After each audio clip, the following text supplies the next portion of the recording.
Adventure on Pipeman on W4CY Radio.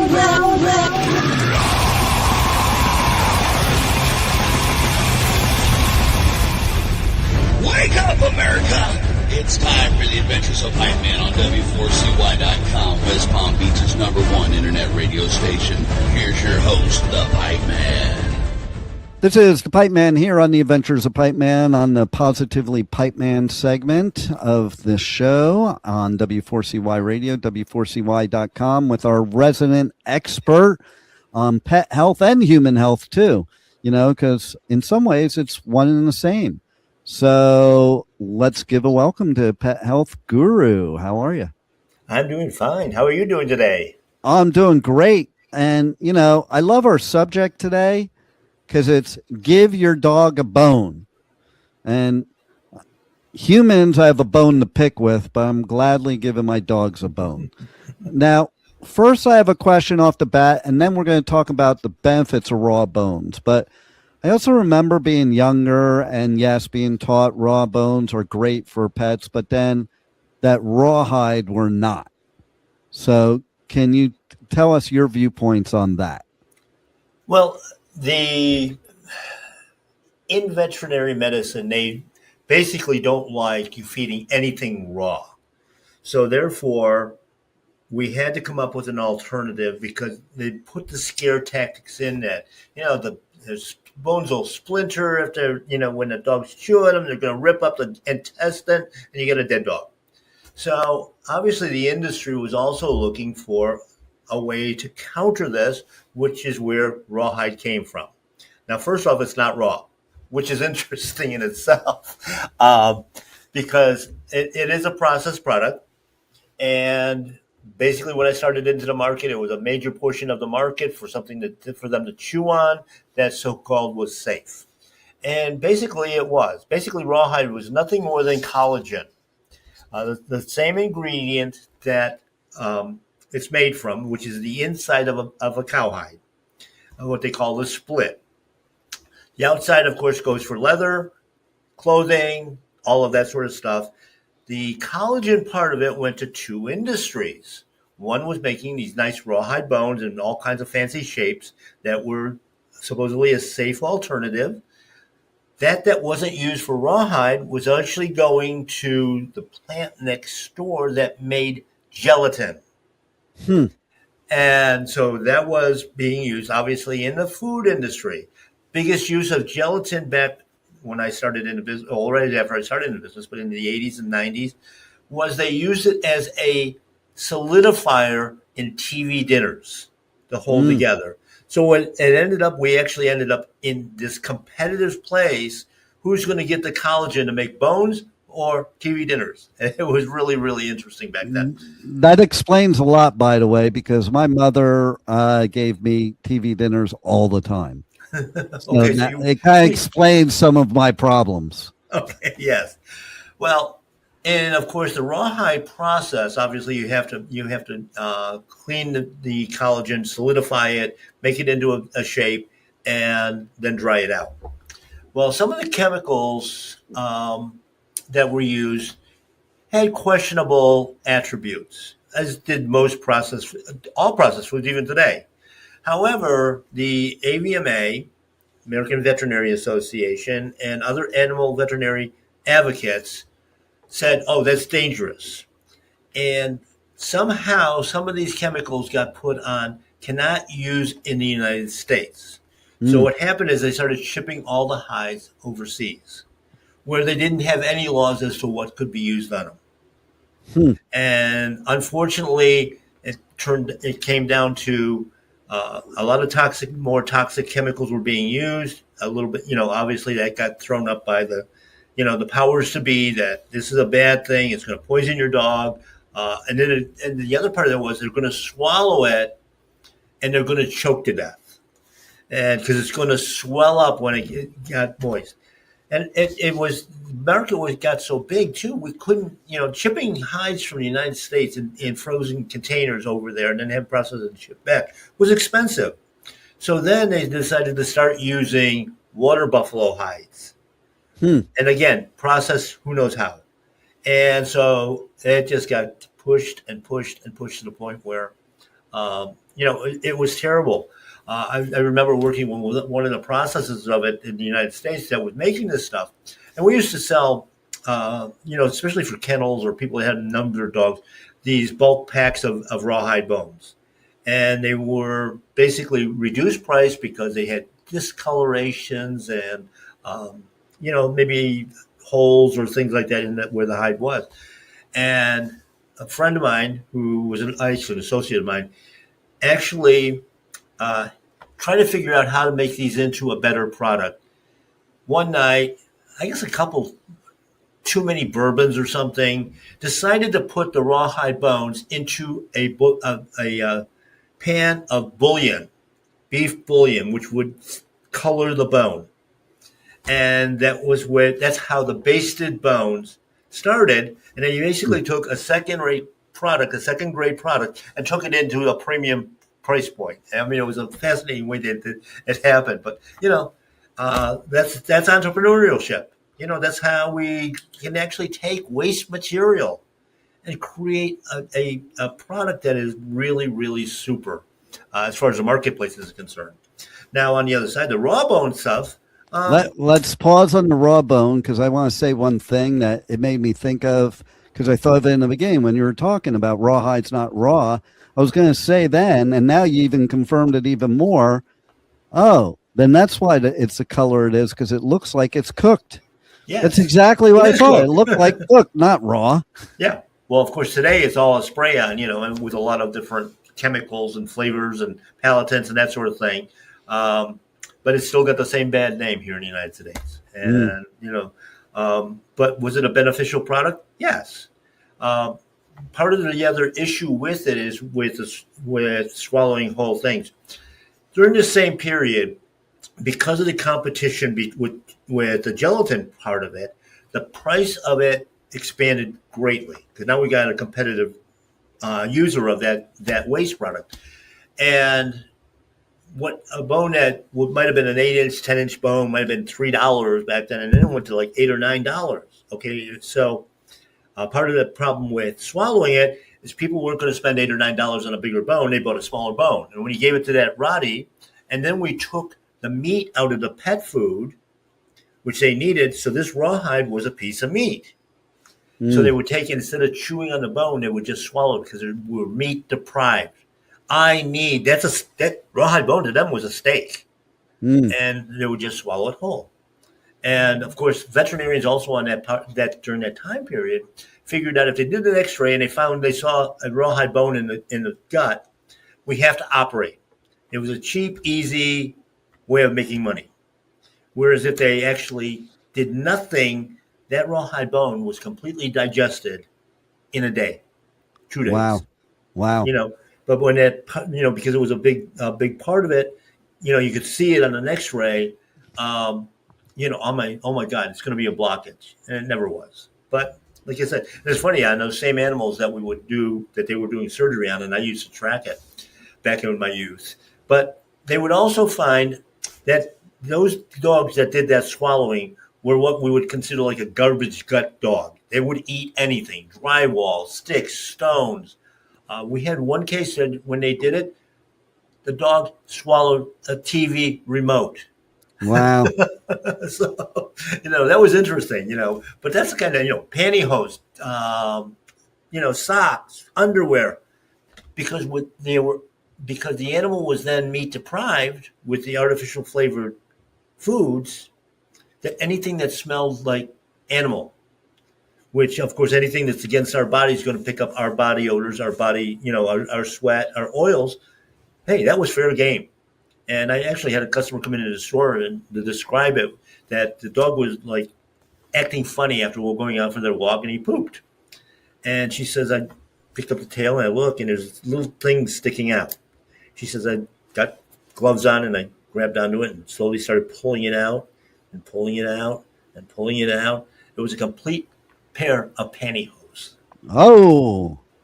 That was swallowed. Now, if you imagine just spreading that up on a table, that's 8 feet of nylon in that gut.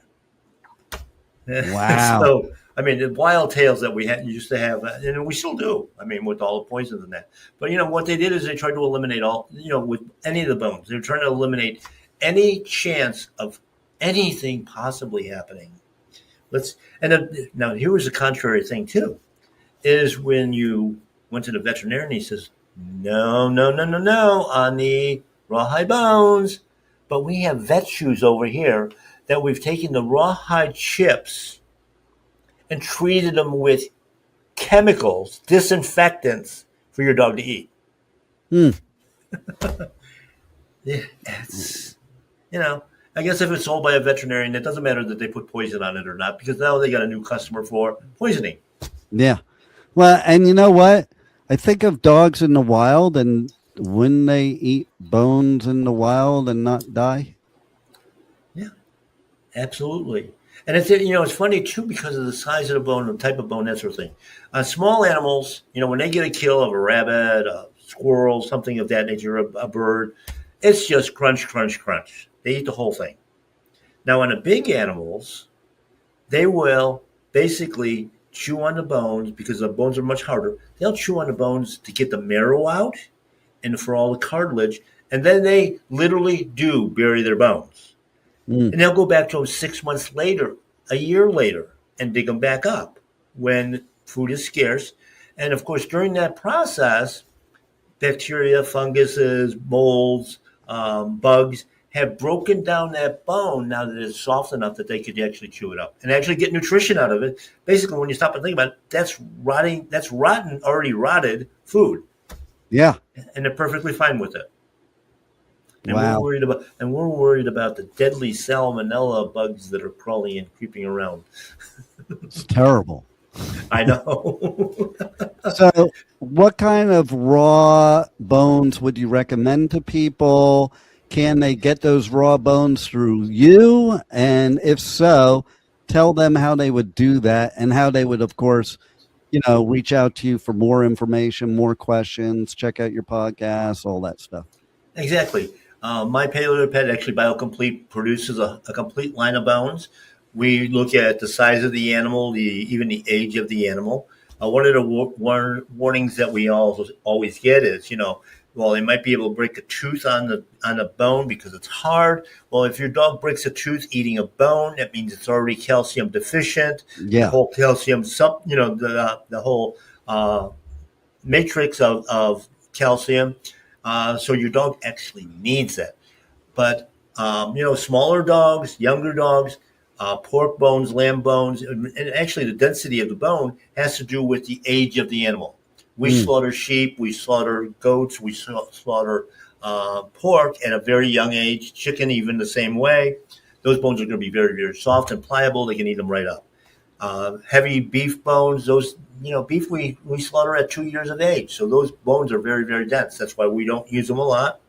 Those are used mostly for recreational. It's something that they can gnaw on. Of course, they're using antlers and everything else now as well. But we do produce a whole line of good quality. And again, it's got to be, we will look at USDA inspected animals, so it's actually meat that we could actually process in another form to use the bones, and that's bone broth. We can, which is the one medicine that our great grandmothers used to cure every disease known to mankind. Eat your chicken soup. Jewish penicillin. That's right, exactly. So we do have a full range of that. We do talk about it on the Pet Health Cafe, my show, my podcast, which is on live every Thursday night at 8 o'clock here on these stations. And Eastern time. Eastern time, yes. Of course, the replays of it, 24/7, YouTube, Spotify, all over the place. If you're traveling, you can actually go back decades in some of the old podcasts that we're on. They're on iHeartRadio. So how many other stations? Like 100 other venues. There's like over worldwide? 150 podcast outlets out there. Yeah. So we're all over the place. So you have plenty of areas to look at that. Go on to the website at both the Pet Health Cafe one as well as mypaleopet.com when you want to order them. call in the store, and we have it all for you. I mean, and at the store, you can even go to the point of picking out with those your steaks and our farm to table menu that's there. You can pick up, your fresh eggs. All that stuff is there, and herbals, of course, to when it upsets. If you do get an upset stomach, we have herbals and botanicals that will help out with the stomach. So we can take care of it. And of course the advice that goes along with it. We got a great crew over there that can help you out with your selection, and of course I'm available for consultations if you need that as well. Well, and they definitely should consult with you, Pet Health Guru, because you're a wealth of knowledge. I've known you for many years, and you took care of my pet for years without me even having to go see you at all. And that's what we want to create for other people. So everybody make sure to check out the Pet Health Guru and check out the podcast, but also check out mypaleopet.com. Stay tuned. We're going to be doing some festival ticket giveaways. And then we are going to have our powerful business strategy segment with our resident expert, Michael Barbarita. So stay with us, and we will be right back. Incarceration, America's rock, metal, and tattoo festival returns this summer with Limp Bizkit, Disturbed, Bad Omens, plus Gojira, Papa Roach, A Day to Remember, Motionless in White, Ice Nine Kills, Cypress Hill, The Used, and so many more. Incarceration at the Ohio State Reformatory, July 17th to 19th. Passes on sale now at incarceration.com. Sonic Temple Art and Music Festival returns May 14th through 17th with My Chemical Romance, Tool, Bring Me the Horizon, and Shinedown. Plus, Pierce the Veil, Good Charlotte, The Offspring, Sublime, Godsmack, Breaking Benjamin, Marilyn Manson, and so many more. Sonic Temple in Columbus, Ohio, May 14th to 17th. Passes on sale now for as low as $1 down at sonictemplefestival.com. Welcome to Rockville. Returns to Daytona International Speedway, May 7th through 10th with Foo Fighters, My Chemical Romance, Guns N' Roses, and Bring Me the Horizon. Plus, Turnstile, Five Finger Death Punch, The Offspring, Breaking Benjamin, A Day to Remember, Godsmack, and so many more. Welcome to Rockville, May 7th through 10th. Passes on sale now for as low as $1 down at welcometoRockville.com. This is the Pipeman here on the Adventures of Pipeman, W4CY Radio, and this is the Positively Pipeman segment with our resident expert in business and some powerful business strategies from Next Step CFO. Let's welcome to the show, Michael Barbarita. How are you? Fantastic. How are you, Dean? I'm doing great, Good. and I'm very appreciative that you're here. All right. That's good. Yeah, today I want to talk about a concept that I find incredibly interesting, and that is what I call client appreciation days. So what you have to do is you have to find strategic partners who have the same customers as you do, or the same type of customers as you do, and attract the same market. And what you do is you put on quarterly appreciation days for those businesses' clients. So, for example, I'm doing them for CPA firms.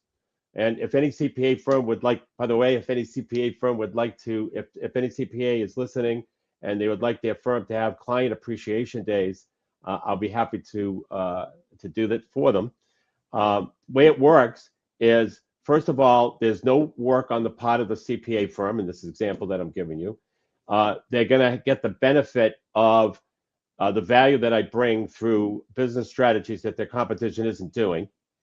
And they're going to be looked upon as adding that value.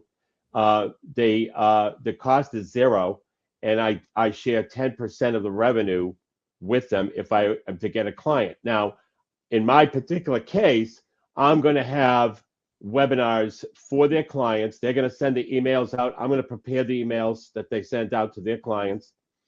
And see, the problem that CPA firms have is that they're so inundated with tax work that they really can't get into what traditionally they've been perceived to provide, which is business advice. And so by having me do these client appreciation days, I'm going to be giving that business advice, strategies that their competition isn't doing. And so that are going to be adding tremendous value to their clientele, and it's going to improve their retention. Because one of the problems CPA firms have today, and they have a few of them, one of them is there is nobody getting back into the business. There's nobody getting into the business. And the reason is that all the college kids that are even contemplating for a second to major in accounting know that the hours are brutal. So they're not becoming accounting majors, and therefore there's a lack of people entering the business and the industry. The other thing is that the average age of a CPA is in its about mid-60s, which is retirement age. I should say the CPA firm owners is retirement age for a lot of them, and so they're looking to get out. And so the supply of CPA firms is shrinking, the demand is increasing, and the quality of work is going down because they just can't handle all the demand. So I'm here to testify that is factual. okay. Because when I was in college, I was a double major, pre-med and accounting. I changed the accounting to marketing. Why? Because at the time I was working for Prudential Insurance of America, and I remember being out on a sales call with a CPA who was a CPA for 10 years. And I was doing his financial needs analysis. And after doing that is when I determined I did not want to become a CPA because I was 21 years old, making 4 times the amount of this CPA while I was going to college. I'm like, all that work he's doing, and this is all he makes. That's right. And when I was at school, a lot of people changed from accounting to marketing because it was perceived to be easier. So that was the other angle. That's the other issue. It probably is easier because accounting is hard. Right. So, but the value that you're able to add to your partners, clients, is tremendous. And so it works in many industries, by the way. I just happen to use my particular industry as an example, but there is no cost to the CPA. Your firm, or my firm in this case, would prepare the emails that they would send to their clients. They would obviously approve them before they went out. And it would be a quarterly business advisory webinar, in my case, to their clients, adding tremendous value. And of course, during this webinar, I would make an offer. I would make an offer for a private meeting. And if I land a client through that process, the CPA firm gets 10% revenue share. Well, and worked the same for me because I ended up, I was at Prudential. I was in the financial business. I became a certified financial planner, and I would do seminars. Yeah. And I would work with accountants to have them either come and speak or to promote it to their clients, as they are a great center of influence. And then everybody was happy. Right. So yes, I'm a firm believer in what you're saying with these client appreciation days for sure.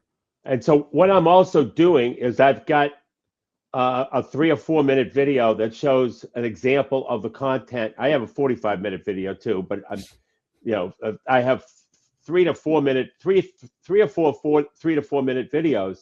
that I give to the CPA who's interested in having me do client appreciation days, so he understands the context of the content that I provide. And like I said, they look like heroes as a result, and then they get a 10% revenue share, and they don't do any additional work, and it's no burden on their staff, except for the person who sends the email, and usually that's a simple constant contact thing, or whatever they use. So to me, these are very valuable, and another way for people, for business owners, to make strategic relationships and get a piece of the of their partners, clients, who are the same clients that they work, they work with. In my case, these are business owners that I work with, and so the CPA firms have a carte blanche right into them, and that gives me an opportunity. And the other thing, Dean, is it's very difficult to get people to a webinar these days or to any type of event, except when there's connective tissue. And what I mean by that, where they're a client of a particular CPA firm, or I was having success bringing people to a webinar because I was a BNI member and they were BNI members. That connective tissue increases the credibility of the event for whatever reason, but it does. And so because of that connective tissue between the CPA firm's client and the CPA firm, you're able to get what I call Muhammad to the mountain. You're able to get people to the webinar, and it works really well. Tony Robbins used to do the same thing, I didn't know that. He would go to companies and get the companies to bring their whole crew to his seminars, and it became even I used to do it okay, we're going on a field trip. We're all going to a seminar, and people didn't really have a choice that, they went, but it benefited everybody is the bottom line, and it just became a part of how to do business. Terrific. Yeah. So it's a great way to, to spread the word about your product or service. And you do it in the form of client appreciation. That's exactly the wording that you use. Oh yeah, totally. Well, the financial business, all the seminars are worded with that client appreciation dinner. Right. Client appreciation dinner. Right. So tell everybody how they can find out more from you and how they can, reach out to you and maybe do some business together to effectively use these strategies that you're giving. Well, what I'd like to do, Dean, is I want to give away, I have this little template that I like giving away to people who are interested in getting and preparing a position of market dominance, which, if you recall from previous shows, it's the first two steps of the conversion formula: the captivate, which is the problem the customer has and doesn't want, and the fascinate, which is the solution they want they can't find. And what I have is a little template that shows you where you stand with coming up with a position of market dominance, and it helps drive your thinking to develop one. And I think it's very valuable for your audience. All they have to do is go to nextstepcfo.net/contact, and then fill out the contact form and put in the message box, put PMD for position of market dominance, and I'll send that template right out to them. All right. Sounds beautiful. Once again, a wealth of information, and thank you for being our expert for those businesses out there that are connected to the show. And thanks for being on the Adventures of Pipeman. Thanks for having me, Keith.